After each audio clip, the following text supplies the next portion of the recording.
So for my activity plan, I chose to do a weaving project where we're going to explore weaving on a cardboard loom that the kids could make themselves or bring home. And the reason for this activity is because I think it's a really good introduction into textile arts. I think teaching the children that they are capable of making something out of nothing, which is what they're doing when they're making a fabric on a loom, is very empowering to the children, and I think hopefully it'll inspire them to continue to explore textile arts and continue to explore weaving in the future. This one's awesome because the looms are made out of cardboard. They're very easily portable. They're made out of disposable materials, so they can be sent home to the children. They can use them over and over again at home, and they're so easy to make that they could make these again with the help of their parent at home if something happens to their loom too. And then also there's an integration of various skills, including fine motor skills, and I'll get into that in just a second. So for integrations of skills, there's a few things to look at. First is going to be manipulative skills. The children are going to practice their fine motor manipulative skills when they are doing the weaving itself. So as they're taking that warp thread or that weft thread and weaving it over and under that warp thread, pinching it between their fingers, that is going to be some really good practice of fine motor manipulative skills. Also, they are going to use scissors a couple times throughout this project. They could use scissors to cut themselves length of yarn, as well as to cut the projects from off of the loom. And from what I was reading, kids around 5 or 6 should be able to do cutting. However, they may need a little bit of help from an adult. So that's why I didn't want to give them the task of doing all of the cutting for this project when they're actually making the loom. However, there are still a couple of opportunities where they are going to be practicing that skill of cutting. The next integrated skill is going to be spatial awareness, and so that's a cognitive skill that the kids are going to be using as they're doing the weaving as well. They're going to have to be interpreting the distance between the warp and weft threads, making room between them to see if they can get thread in between. They're going to have to see what it looks like when the loom is too full, when it's stuffed full of yarn, or when there's gaps in between. Those are going to all be practices of their spatial awareness skills. The kids are also going to be introduced to quite a few new vocabulary words throughout this whole activity. Things like warp and weft, loom, shed stick, all of those things are vocabulary words that pertain to weaving that they're going to be introduced to for the first time. The teacher can introduce these words while they're starting to pass around the examples of weaving, as well as while they're giving verbal instructions on how to do each of the stitches. And then in my instructions, I also gave some examples of how you could use like call and response to get the kids a little bit more engaged in using those vocabulary words, to make sure that they really have them down. And then once you're doing the weaving themselves, they're also going to be integrating these new vocabulary words into all of their conversations about their weaving project. I chose self-regulation as a social-emotional skill that's going to be integrated into this project because I think that slightly tedious crafts like this can be a really good opportunity to practice self-regulation and managing of one's own emotions. It's really easy to make tiny mistakes that will, change the way your final project is going to look. Maybe they wove their threads too tight and now it's kind of getting that bowed-in violin shape that I talk about in a little bit. Or maybe they thought this yarn would look differently than it does on the project, and that's frustrating for them. And so those are all self-regulation. Those are all opportunities to practice self-regulation. And also one thing that's really great about weaving and just textile arts in general is that almost everything can be undone. Unlike a painting where it might be, hard to undo a mistake without muddying up your colors or something like that, you can really easily unpick your project and redo it if it's too frustrating. And so that's something that the kids can learn too, is that mistakes are okay and mistakes are fixable. And so that is how they're going to be practicing self-regulation during this activity.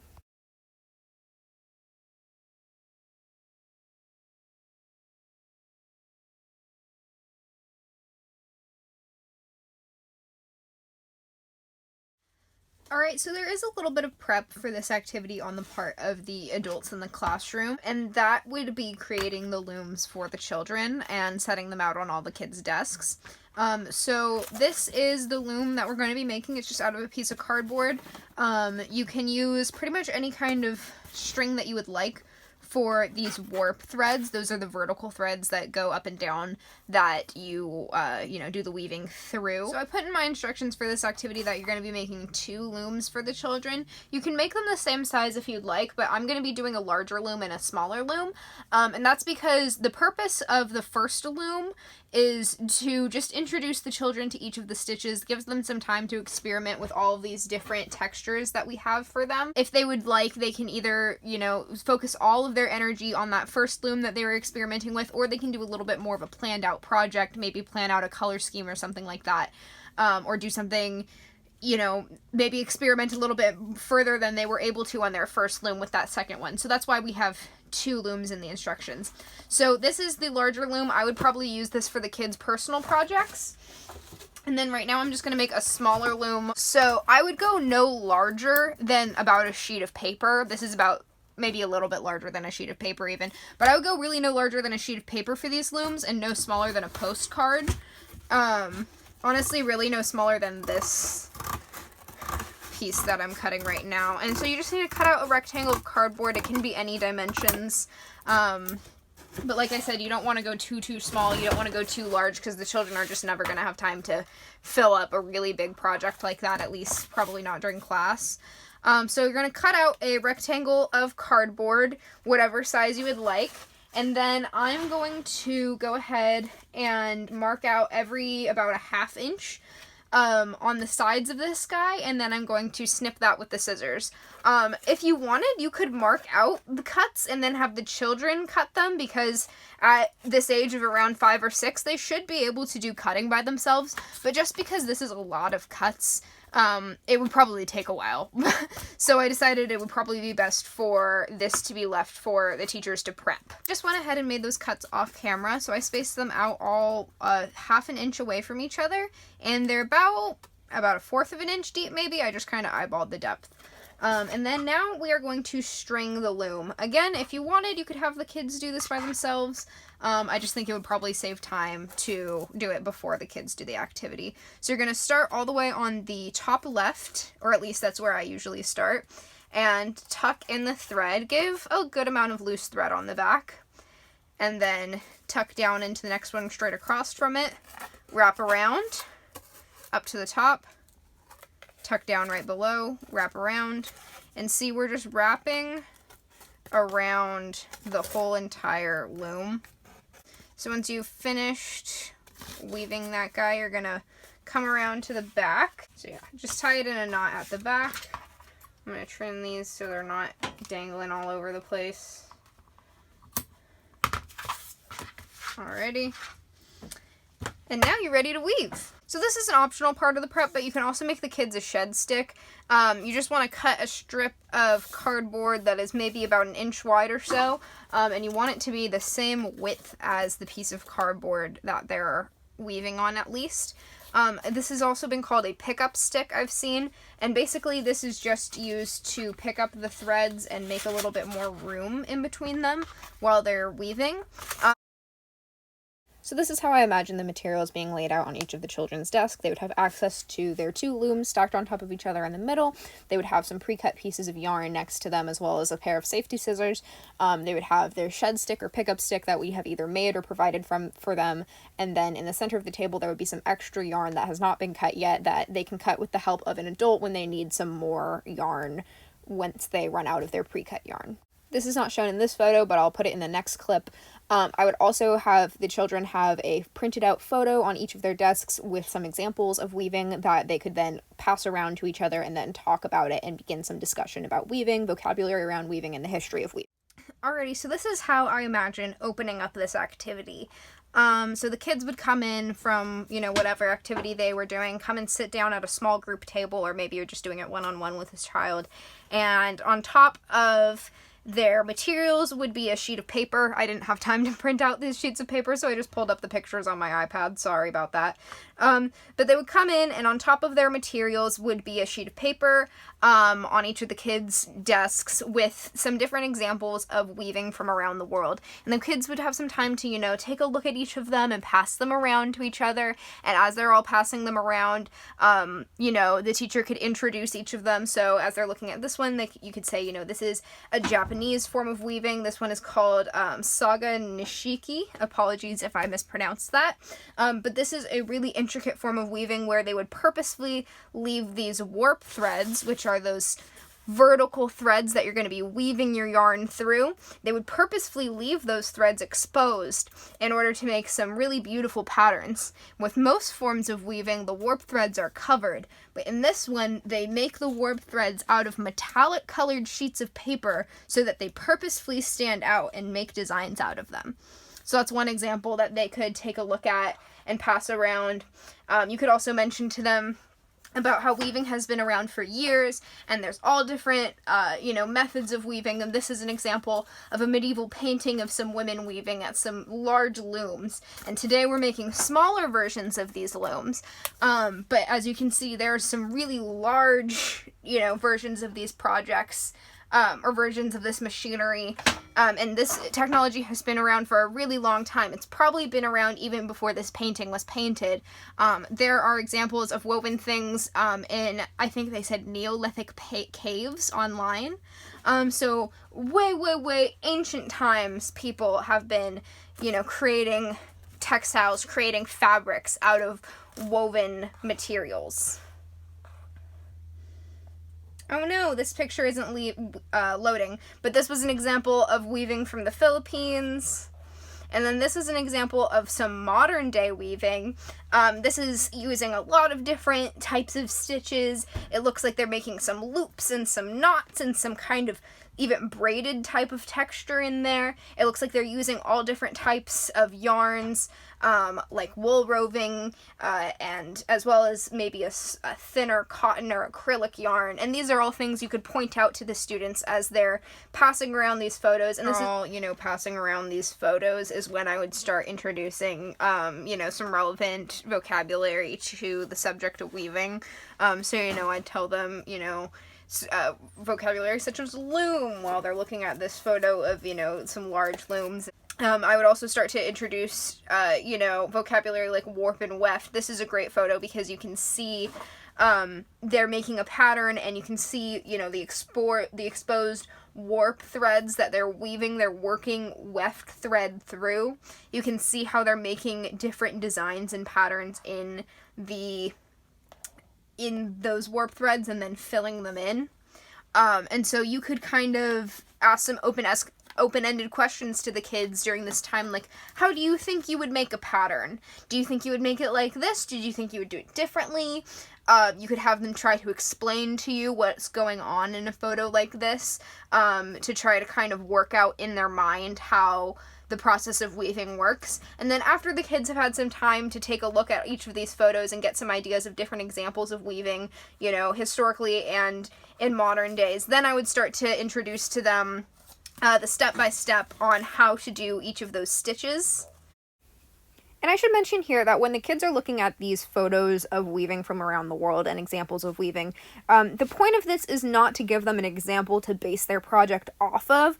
It is to kind of give them some inspiration, as well as to, help them to understand what the boundaries and possibilities are within this medium of weaving. This may be something they're not familiar with, and so I just wanted to give them some different examples, showing different techniques, and then they could explore how they may think those techniques work. It would be awesome to also maybe even bring in some examples of weaving, maybe bring in like a woven dishcloth or something like that, something that they'd see in their everyday life that uses this very technology. After I've given them some time to, think about how they think weaving works, I would then start to introduce them how to do each of these stitches. Now we are going to go ahead and begin to introduce our 2 stitches that we are learning today. The first one is the tabby stitch, and this is a very basic stitch. It is pretty much the foundation for almost every type of weaving that we looked at in those example photos. Pretty much all of those cultures from around the world used some variation of this tabby stitch, and this is that stitch that goes over, under, over, under, over, under. So you're going to take your weft thread, remember that's our working thread that we go horizontally with, and then we're going to weave it in between our warp threads, those vertical threads that hold the loom together. So we're going to start by going under our very first warp thread, and I'm just going to pull all the way to the end, leaving maybe 3 or 4 inches of extra space. Maybe you could tell the kids to leave some space a little bit bigger than the width of their hand when they spread it out like that. That is a good measurement. And you can teach the kids how to knot this around that warp thread if you'd like to keep it secure. I find those knots are a little bit hard to do even for me. So it's fine to just leave them like this, and then later on an adult can come around and just knot up all the loose threads or weave them in with like a tapestry needle or something like that. So now we're going to go ahead and go over, and then under, and then over, and then under, and then over, under, over, under, and then I'm gonna pull it to the end, and you can use your little fingers to scooch it down to the bottom. I've also seen some people take like a comb and comb it to the bottom to keep everything nice and straight.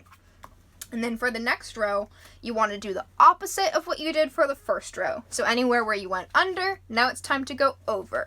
Anywhere where you went over, now it's time to go under. So starting all the way at the right hand side with our working weft thread, we're going to go over and then under, and then over and then under. And I'm just pinching this between my fingers to do the weaving. Again, over and under, over and under, over, under. Then pull all the way to the end. You don't want to pull too tight. Look at what happens when I pull too tight. It gets this hourglass violin shape. It's not quite what we want. It's fine if it happens. It's not a big deal. But our goal is to keep these warp threads as straight and parallel as possible. So try to keep those straight. Don't pull too tight. So that's the basic tabby stitch. Once the kids have done it with a plain yarn, like an acrylic yarn or something like that, that doesn't have too much texture, that's not too confusing, now they can start experimenting with some other textures of yarn. They can also start to experiment with, say, what happens if you skip over multiple threads instead of just going over one. So let's see what that looks like. I'm going to go in groups of 3 this time instead of going over 1. So I went over 3. Now I'm going to go under 3. They've learned that basic stitch. You can give them a couple prompts, maybe ask them a few open-ended questions to inspire them to experiment with this a little bit more and do some more unusual types of things with it.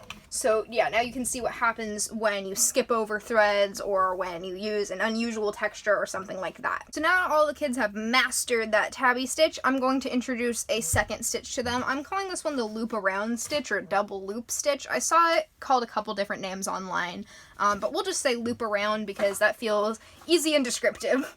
So you're going to take a new thread. You're going to start by going under that first one. You're going to go backwards, pick it up, go under, and loop around the warp thread, moving back forwards.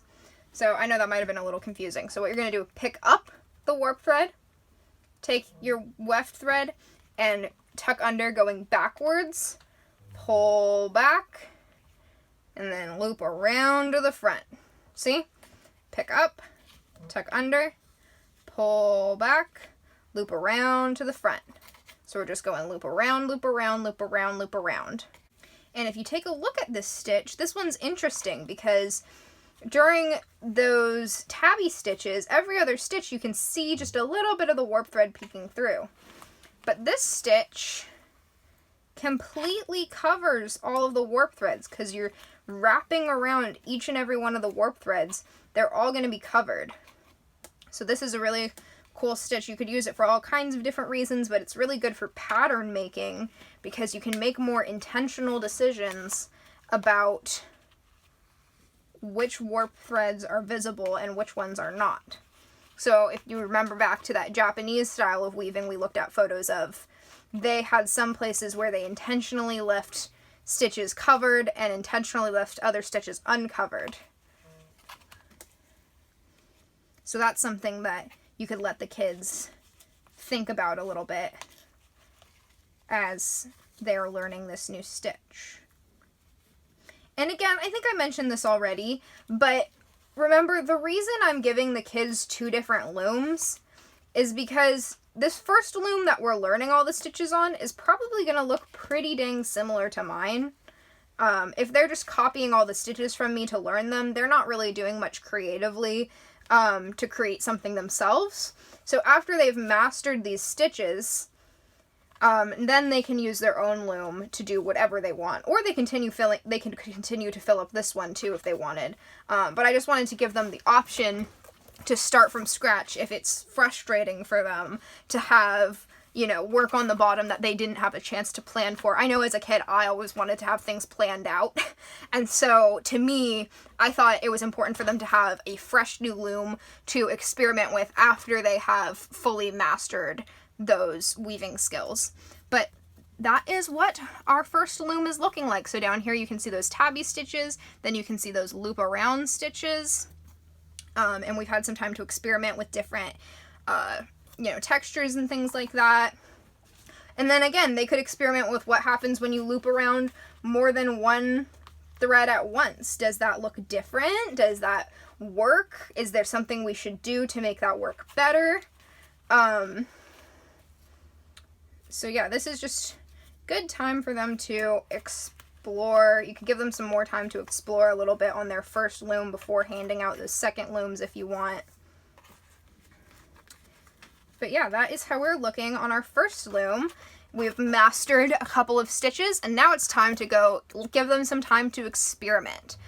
So again, this could continue to be done seated at the table that we've been at this whole time, or because the kids have been sitting still for quite a while, I think this would be a good time to like turn on some music, hand out all the looms to the kids, and let them find a comfy spot on the floor in the classroom, or maybe even take this home to work on. So yeah, but now that they've mastered those stitches, they can go ahead and take out their fresh new loom, find a comfy space, and get to work on making whatever they want with all of these fun textures and using the different stitches they've learned. So now I'm just working on that second project loom that I was talking about. So I already got started using some of the techniques that we were talking about. So most of this is tabby stitch using, you know, different textures. This is quite a lot of the acrylic yarn. Then I have this yarn with the loops and the wool roving. And then over here I'm doing that loop around stitch. And you can see if you go in two different directions with it, it'll make this really cool braided pattern I found. So that's really cool. And so now I'm just like filling in this space in between the tabby stitch, and I'm going to continue to try to fill up this loom and then take it off. But that's where I'm at right now with this. Continuing on with my little weaving project, as you can see, I've used all the different stitches that I talked about before. I did those tabby stitches, and then here I've been using some of those loop around stitches. I even kind of alternated those loop around stitches with some tabby stitches to give it a different texture. Here I tried to make a heart. It didn't turn out quite how I was expecting, but it's turning out okay. So I'm just going to fill in that last line and then tie off these warp threads and cut it off the back. But as you can see here, before I was leaving all of these threads at the end, or all these pieces of yarn at the end just loose, and that's because these knots are a little bit tricky to tie for young kids, and so I would just have the kids leave them loose with at least a few inches of yarn left over, and then you can come through, or some other adult can come through and help out and tie off all of these knots at the end so that they don't come loose and come apart. And then again, we're going to cut it off the back and then tie all those knots. So I will come back in just a moment and show you how we are looking.